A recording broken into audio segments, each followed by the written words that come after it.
Hey everyone, welcome back to my channel. Friends, आज की जो रेसिपी आपके साथ में शेयर कर रही हूँ ये पंजीरी की रेसिपी है जो ख़ास तौर से न्यू मदर्स के लिए बनाई जाती है क्योंकि ये फुल ऑफ एनर्जी और हाईली न्यूट्रिशन स्नैक है। तो न्यू मदर्स के लिए बहुत बेनिफिशियल है और ये पंजीरी बच्चों के लिए भी बहुत ही ज़्यादा फायदेमंद है। आप इसे बच्चों को भी दे सकते हैं। ये बच्चों के लिए बहुत ही ज़्यादा फायदेमंद ग़िज़ा है क्योंकि जितनी अच्छी डाइट हम बच्चों को अब देंगे तो बड़े होकर वो उतने ही ज़्यादा स्ट्रॉन्ग बनेंगे। पंजीरी कमर और घुटनों के दर्द में भी बहुत ज़्यादा फायदेमंद है। तो अगर आपके कमर और घुटने में दर्द रहता है तो भी आप इसे बनाकर खा सकते हैं। तो आइए इस डिलीशियस रेसिपी को बनाना शुरू करते हैं। पंजीरी बनाने के लिए मैंने यहाँ पर 200 ग्राम काजू लिए हैं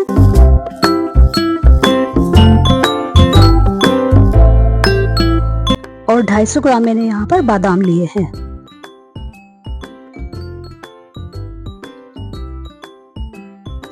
और अब मैंने मीडियम साइज का यहाँ पर एक नारियल लिया है और इसे इस तरीके से छोटे छोटे पीसेस में कट कर लिया है। अगर आपको नारियल इस तरीके से कटा हुआ पसंद नहीं है तो आप इसे ग्रेट भी कर सकते हैं। 200 ग्राम मैंने यहाँ पर मखाने लिए हैं और इन्हें लोटस सीड भी बोलते हैं। तो मखाना हेल्थ के लिए बहुत ही ज़्यादा अच्छा होता है। जोड़ों के दर्द में मखाने का इस्तेमाल बहुत ही ज़्यादा फायदेमंद है। मखानों में बहुत ज़्यादा न्यूट्रिएंट्स होते हैं जो हमारी हेल्थ के लिए बहुत अच्छे हैं। और 200 ग्राम यहाँ पर मैंने अखरोट लिए हैं।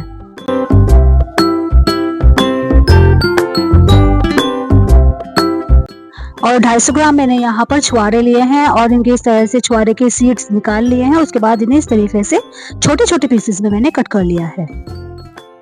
200 ग्राम मैंने यहाँ पर किशमिश ली है।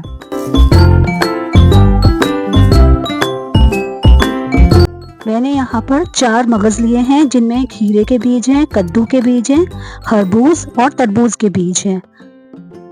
और अगर आपके पास ये चारों बीज नहीं हैं तो इसमें से जो बीज आपके पास हो उनका इस्तेमाल आप इस पंजीरी को बनाने में कर सकते हैं। तो यहाँ पर जो ये चारों मगज मैंने लिए हैं इन्हें मिक्स कर लिया है और ये तकरीबन 250 ग्राम है। यहाँ पर मैं 200 ग्राम गोंद का इस्तेमाल कर रही हूँ और अगर आप न्यू मदर के लिए बना रहे हैं तो आप 250 ग्राम तक गोंद का इस्तेमाल कर सकते हैं।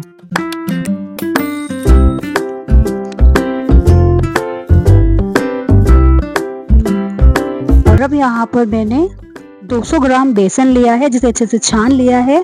और अगर आप चाहें तो बेसन की जगह सूजी का इस्तेमाल भी कर सकते हैं, लेकिन बेसन से इसमें एक बहुत अच्छा सोनापन आ जाता है जो बहुत अच्छा लगता है।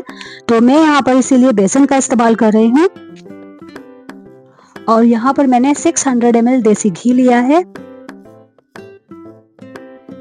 और हम इस देसी घी की क्वांटिटी को जरूरत के हिसाब से एडजस्ट कर सकते हैं। तो इस गोंद में डालने के लिए हम बूरे का इस्तेमाल करेंगे। तो मैंने यहाँ पर 1 कप बूरा लिया हुआ है और इस गोंद को मैं 2 तरीके से बनाने वाली हूँ, एक शुगर फ्री और एक मीठा। तो मीठे की क्वांटिटी को आप अपने जायके के अकॉर्डिंग एडजस्ट कर सकते हैं। तो सबसे पहले हम गैस पर कढ़ाई को गर्म होने के लिए रख देंगे और उसमें थोड़ा सा देसी घी डाल देंगे, लगभग 200 ग्राम के करीब। और जब ये घी बहुत ज़्यादा तेज़ गर्म हो जाएगा, इतना तेज़ कि इसमें से धुआं निकलने लगे, तब हम इसमें एक गोंद का छोटा सा पीस लेके डालेंगे। और अगर ये पीस फूल गया है एकदम से तो आप समझिएगा कि घी जो है वो सही गर्म हो चुका है। और इतना ही तेज चाहिए हमें गर्म, क्योंकि अगर हम इसे जरा से भी ठंडे घी में या कम गर्म घी में डाल देंगे तो गोंद अच्छे से नहीं फूलेगा। तो इसके लिए घी का तेज गर्म होना बहुत ज्यादा जरूरी है। और फिर सारे गोंद को हम एक साथ डाल देंगे और जल्दी जल्दी फ्राई करेंगे ताकि ये सारा जल्दी से फूल जाए। तो लगातार इसे चलाते भी रहेंगे और जो गोंद नहीं फूला है उसे हम स्पैचुला की हेल्प से थोड़ा सा प्रेस करेंगे ताकि वो भी फूल जाए। तो आप देख सकते हैं कि ये जो गोंद है वो अच्छे से फूल चुका है। तो इसे हम बाहर निकाल लेंगे। तो गोंद तो हमारा अच्छे से फूल चुका है, आप देख ही सकते हैं। और मैं इसे आपको उंगली से क्रश करके भी इस तरीके से दिखा रही हूँ। बहुत अच्छी तरह से ये फूल गया है। तो अब इसे एक साइड में रख देंगे। तो अब ये जो कढ़ाई में घी बच गया है इसी के अंदर हम थोड़ा घी और ऐड करेंगे और लगभग 200 ग्राम घी में हम इन मखानों को फ्राई करेंगे, क्योंकि मखानों में ही सबसे ज्यादा घी लगता है फ्राई होने में। और मीडियम टू हाई फ्लेम पर हम इन्हें लगातार चलाते हुए मखानों को फ्राई करेंगे और गैस की जो फ्लेम है उसे बीच बीच में एडजस्ट भी करते रहेंगे और इसे लगातार चलाते रहना है क्योंकि मखाने जो होते हैं वो बहुत जल्दी जल जाते हैं। तो इस पंजीरी को बनाने के लिए मैं गाय के घी का यूज कर रही हूँ, तो इसलिए मखाना का कलर आपको थोड़ा सा पीला दिखाई दे रहा है। और ये देखिए मखाने हमारे बहुत अच्छे से फ्राई हो गए हैं और अब इसमें हम थोड़ा सा घी और ऐड करेंगे कढ़ाई में और तकरीबन 2 टेबल स्पून के अराउंड ही घी हम इस कढ़ाई में ऐड करेंगे क्योंकि अब हम यहाँ पर बादाम फ्राई कर रहे हैं, तो बादाम बहुत जल्दी और कम घी में फ्राई हो जाते हैं। और तकरीबन 1 से 2 मिनट के लिए हम मीडियम फ्लेम पर लगातार चलाते हुए बादाम को फ्राई करेंगे। तो बादाम जब फ्राई होते हैं तो ये चटकना शुरू हो जाते हैं, उनमें से आवाज़ आने लगती है चटकने की, तो आप समझ जाइएगा कि बादाम अच्छे से फ्राई हो गए हैं और थोड़ा सा फूल भी जाते हैं। और अब हम इन्हें एक प्लेट में बाहर निकाल लेंगे। और इस कढ़ाई में अब हम थोड़ा सा घी और ऐड करेंगे, तकरीबन 1 टेबल स्पून के अराउंड। और ये जो हमने अखरोट लिए हैं यहाँ पर, इन्हें भी हम लगातार चलाते हुए 1 से 2 मिनट में फ्राई करेंगे। तो घी को हमें सबको एक साथ डालकर इस्तेमाल नहीं करना है, बल्कि ड्राई फ्रूट्स के अकॉर्डिंग आपको घी की क्वांटिटी को एडजस्ट करना है और उसी के अकॉर्डिंग आपको घी का यूज करना है। तो अखरोट भी फ्राई हो चुके हैं और इन्हें भी हम बाहर निकाल लेंगे। और अब हम इस कढ़ाई के अंदर तकरीबन 1 टेबल स्पून के अराउंड घी डालेंगे और अब हमें इसमें काजू फ्राई करने हैं। तो काजू जो होते हैं वो भी कम घी में फ्राई हो जाते हैं और इन्हें भी लगातार चलाते रहना है। तो तकरीबन 1 से 2 मिनट में काजू भी फ्राई हो जाएंगे। ये देखिए काजू भी हमारे फ्राई हो चुके हैं, तो इन्हें भी हम बाहर निकाल लेंगे। और अब इसमें हम फिर 1 टीस्पून के अराउंड घी डाल देंगे और अब ये जो किशमिश हैं इन्हें भी हमने फ्राई करना है, तो इन्हें भी हम लगातार चलाते हुए फ्राई करेंगे और ये बहुत ही जल्दी फूल जाते हैं किशमिश। और 1 से 2 मिनट में ये भी फ्राई हो जाएंगी, तो इन्हें भी हमने बाहर निकाल लिया है। ये देखिए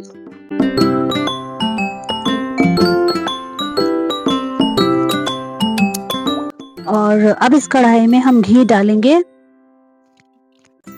1 टेबल स्पून के अराउंड और जो हमारा नारियल है उसे भी हम लगातार चलाते हुए तकरीबन 1 से 2 मिनट तक फ्राई करेंगे। तो आप देख सकते हैं कि नारियल भी हमारे अच्छे से फ्राई हो चुके हैं, हल्का सा गोल्डन कलर इनका आ गया है, तो इन्हें भी हम बाहर निकालेंगे। और अब इस कढ़ाई में थोड़ा घी और ऐड करेंगे और इन छुआरों को भी हम तकरीबन 1 से 2 मिनट तक ही फ्राई करेंगे, ज़्यादा फ्राई नहीं करेंगे वरना तो ये बहुत ही ज़्यादा हार्ड हो जाएंगे। तो बस 1 से 2 मिनट ही इन्हें हमने फ्राई करना है और अब इन्हें भी हम बाहर निकाल लेंगे। और अब कढ़ाई में हम डालेंगे तकरीबन 1 टेबल स्पून घी और इसे मेल्ट करेंगे। और अब ये चारों मगज़ हम इसमें डाल देंगे और इन्हें फ्राई करेंगे। तो चारों मगज़ आपको बहुत ही ज़्यादा केयरफुली फ्राई करने होंगे क्योंकि ये बहुत ज़्यादा चटकते हैं फ्राई होते हुए और लगातार इन्हें चलाते भी रहेंगे और लो टू मीडियम फ्लेम पर इन्हें हमने फ्राई करना है। और चारों मगज़ भी हमने फ्राई करके निकाल लिए हैं। अब ये जितना भी घी हमारा बचा है उस सबको हम इस कढ़ाई में डाल देंगे और अब इसमें हम बेसन डाल देंगे और वो बेसन को बिल्कुल लो फ्लेम पर लगातार चलाते हुए हमने फ्राई करना है और इसे तब तक हम भूनेंगे बेसन को जब तक कि इसमें से बहुत ही अच्छी महक ना आने लगे और उसका कलर हल्का सा चेंज ना हो जाए। तो तकरीबन मुझे 8 से 10 मिनट हो चुके हैं इस बेसन को भूनते हुए और आप देख सकते हैं कि इसका कलर भी चेंज हो गया है। तो फ्लेम को ऑफ कर देंगे और इसे ठंडा होने के लिए हम रख देंगे। तो सारे ड्राई फ्रूट्स तो फ्राई हो ही चुके हैं। अब इसे हमें ग्राइंडिंग जार में डालकर दरदरा सा ग्राइंड कर लेंगे। क्योंकि हमने यहाँ पर ड्राई फ्रूट्स को काटा नहीं है इसलिए हम इसे ग्राइंडिंग जार में डालकर इस तरह से ग्राइंड करेंगे, तो ये बहुत ज़्यादा ईजी और कन्वीनियंट रहता है। तो एक एक करके हम सारे ड्राई फ्रूट्स को इसी तरीके से दरदरा ग्राइंड कर लेंगे और इसी तरीके से हम सारे ड्राई फ्रूट्स को ग्राइंडिंग जार में डालकर दरदरा ग्राइंड करेंगे। तो यहाँ पर मैंने एक बाउल ले लिया है और सारे ड्राई फ्रूट्स को दरदरा ग्राइंड कर कर हम इस तरीके से मिक्स कर लेंगे इस बाउल में। तो अब मैं छुआरों को दरदरा ग्राइंड कर लूँगी। ये देखिए इस तरीके से छुआरों को भी डाल देंगे जो चारों मगज हमने फ्राई किए थे उन्हें हम ऐसे ही डाल देंगे, किशमिश को भी ऐसे ही डालेंगे और नारियल को भी ऐसे ही डाल देंगे। इन्हें हम दरदरा ग्राइंड नहीं करेंगे, इन्हें हमने बिना ग्राइंड करे हुए ही डालना है। और अब यहाँ पर मैंने ये गोंद लिया है, इसे भी हमने ग्राइंड करना है। तो इसे ग्राइंडिंग जार में डाल देंगे और अच्छे से इसे ग्राइंड करेंगे। क्योंकि इस जो सामान की क्वांटिटी है बहुत ज़्यादा है, तो मैंने यहाँ पर ये परात ले ली है और इस परात के अंदर हम सारी चीज़ें ऐड करेंगे। तो मैंने ये गोंद को भी अच्छे से ग्राइंड कर लिया है, इसे भी हम इस परात में डाल देंगे।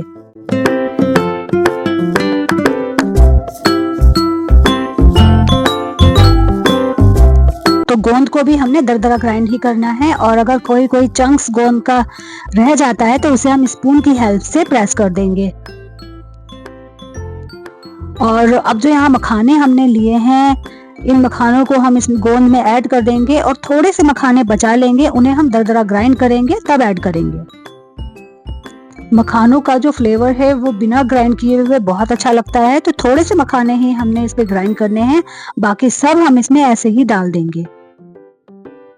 तो मैंने मखाने भी डाल दिए हैं और मैं इसमें फ्रेंड्स जो पिस्ता है वो डालना भूल गई थी, तो आप पिस्ता भी ज़रूर डालिएगा। तो 200 ग्राम पिस्ता का आप इस्तेमाल कर सकते हैं और पिस्ते को भी आप फ्राई करके और इसी तरीके से दरदरा ग्राइंड करके ऐड कर दीजिएगा। अब इन सभी इंग्रेडिएंट्स को हम अच्छे से मिक्स कर लेंगे।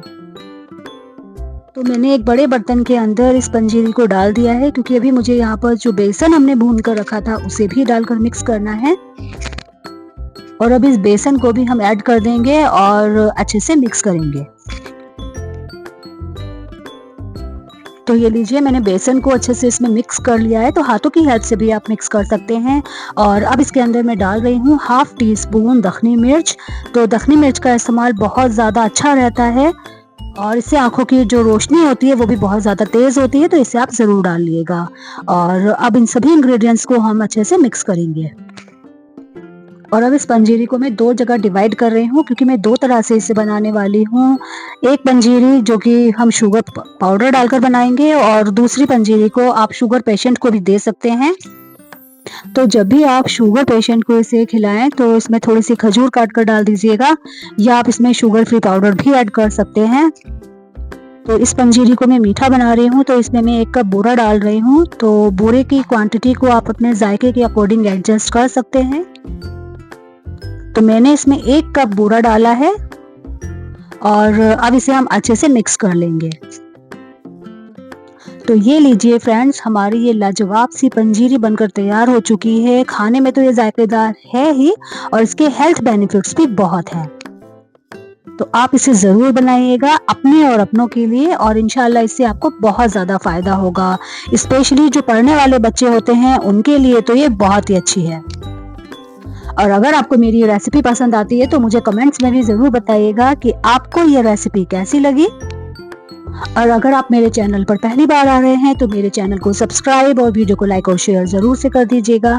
और सब्सक्राइब के बराबर में जो बेल आइकॉन आता है उसको ज़रूर से प्रेस कीजिएगा, ताकि मेरी नई वीडियोस का नोटिफिकेशन आपको सबसे पहले मिले। और अगर आप ये वीडियो इंस्टाग्राम और फेसबुक पर देख रहे हैं तो मेरे इंस्टाग्राम और फेसबुक पेज को भी फॉलो ज़रूर से कीजिएगा। तो चलिए फ्रेंड्स, मिलते हैं अपने नेक्स्ट वीडियो में। तब तक के लिए thanks for watching, bye bye.